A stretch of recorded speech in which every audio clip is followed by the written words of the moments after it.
I do find myself identifying both internally and externally with primarily my Japanese-ness, though it's largely because of a strategy of in my work taking sides almost, and trying to develop ways of speaking about the divine, about reality, that come from places that are not normally heard.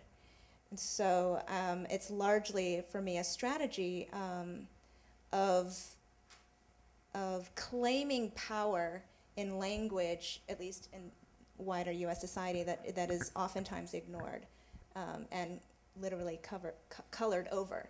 And so, so I think I see that I have multiple identities, and I oftentimes will emphasize one or another because of a strategy in my professional life and also my personal life. And then just to respond to the question of confusion, or some of the a sense of aloneness, I think because I felt so isolated as a child, one of the things that I see in my own strategies of resistance and liberation is that I've become able to shift identities and to see things from different perspectives that oftentimes other people don't even see or notice. And so it's actually allowed me that sense of aloneness and feeling on the margins in both worlds. You know, going to my family's house in Ohio and not looking like any of them, or going to you know, family events on my mother's side and knowing that I was kind of different. It allows me to empathize and see perspectives that a lot of other people can't see. And so in this way, I think this is what you were talking about, the problem with when we see it as a tragedy. It's almost as if our identities become fragmented as Hapas, rather than seeing those shifting identities as actually a strength in our world today, in a world which is globalized and globalizing and developed and developing.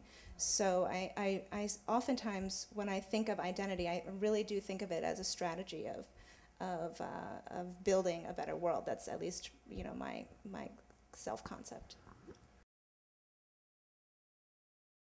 If you asked me that question 20 years ago, I may have answered it differently. If you asked me 5 years ago, I may have answered it differently. I think I'm at a point today where I'm always Hapa, I'm always Hafu, I'm always Japanese, European American. But as Tracy was saying, that depending upon where I'm at and with what community I'm at, I'll emphasize a different part of myself. So when I'm in a Japanese American environment, I think I'll say I'm Japanese American. You know, when I'm among Hapas, I'm Hapa, you know. It's really hard in an all-white environment to say I'm white, because I think whiteness is something that's been exclusively defined. So even if Japanese Americans will say, God, you're, you know, but, you know, you would pass for white. No, I don't. Not amongst whites. You know, and I think it's hard for people to, and I'm not saying that like, oh, poor me, and that's terrible. You know, like you know, where I'm at is I understand it, I'm comfortable with that. And the whole point of confusion, I've actually come to think that being confused can be something really healthy. I mean, in our society where we have so many issues with race and identity and so on, if you're not confused, I'm a little bit suspicious. You know, I'm sort of like, are you in denial? Yeah, so I think it's actually a healthy response to be confused. Growing up in my family, race wasn't ignored, wasn't necessarily talked about, but it wasn't ignored. And I think I can remember sort of indictment of myself when I was on Okinawa. I came home one day and I started talking about gook something or other, right? I said gook. And my father grabs me by the back of the neck, picks me up. He was first sergeant. My feet never touched the ground. All the way to the mirror, and he goes, you want to see a gook? Here's a gook, right? With my face in front of the mirror, and he says, and your mother's a gook. Now, what's a gook, right? it was a very pointed lesson about race because I was an adolescent who was being a buckethead. With my daughter, it's interesting. She came home from kindergarten one day, and they were doing Martin Luther King holidays and stuff. And we had always shared the story about the sweet potato pie story I shared at the beginning. We had always been very intentional about having African Americans children's stories, as many Hapa-ness children's stories we could find, the Japanese students' children's stories. So we were always very intentional about talking about race, not shying away from race.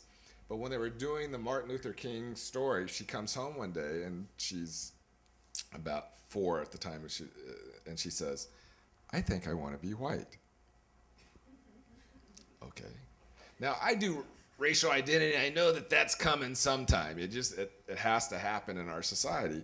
So I'm pretty cool about it, and I'm going, okay, which stages this is, and I'm doing it, and my wife's going, but neither one of us did anything.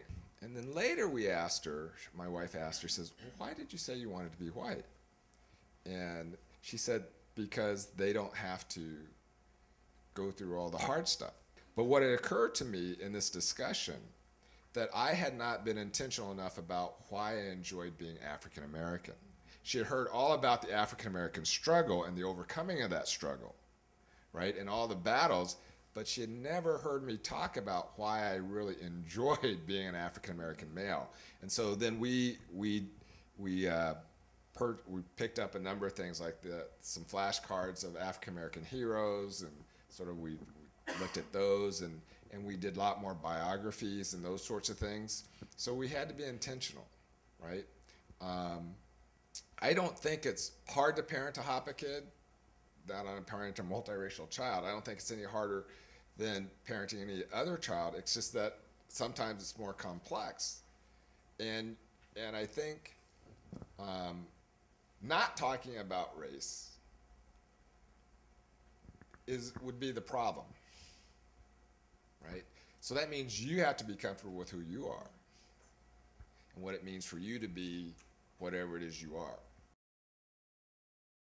Finding other families of Hapa, Teresa and Rika and I got it from structure of being in sort of military brats, but as parents, we've been very intentional about doing that with other Hapa families, and our Hapa families get together, and we make it a priority, because scheduling it, today is crazy. We make it a priority to get together. I have a young lady who's her dad is African American and her mom is Sansei, and her mom actually sought me out as a mentor, and it's like just get a cold call and saying, "Look, I have this is my situation.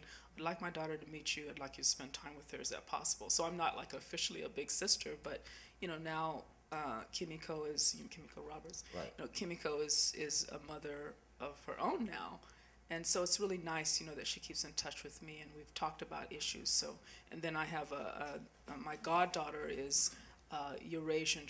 Her mom is French and her dad is Vietnamese, and same type of thing. We talk about these issues, and when she's like, "My parents don't understand," I'm like, "Well, this is this is what it is," and so she's got this real strong sense of who she is. So I think it is important to when you're monoracial parents, in an interracial couple has a child, that they seek out mentors, and there are plenty to be had.